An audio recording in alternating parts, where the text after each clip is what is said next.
Hey there! Want to quickly share files with nearby Apple devices? AirDrop is the perfect tool for that, letting you send and receive photos, documents, and more with just a few taps.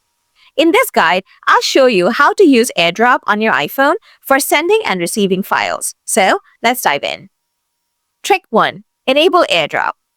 First, open the Control Center by swiping down from the upper right corner or swipe up from the bottom if your iPhone has a Home button.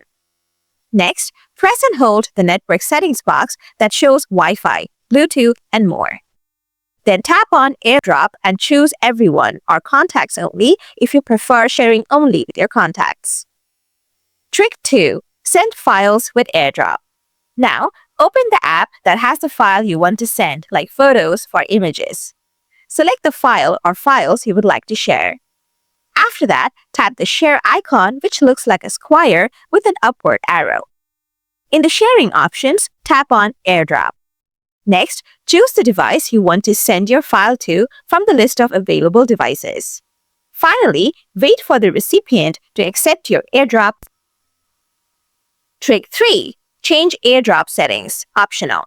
Open Settings on your iPhone. Then tap on General. Next, select AirDrop. Finally, choose your preferred visibility settings for AirDrop. Contacts only if you want to share with just your contacts. Everyone if you would like to allow anyone nearby to send you files. By following these steps, you can easily use AirDrop to send and receive files on your iPhone. If you found this guide helpful, don't forget to subscribe for more tips. And keep an eye out for our next video.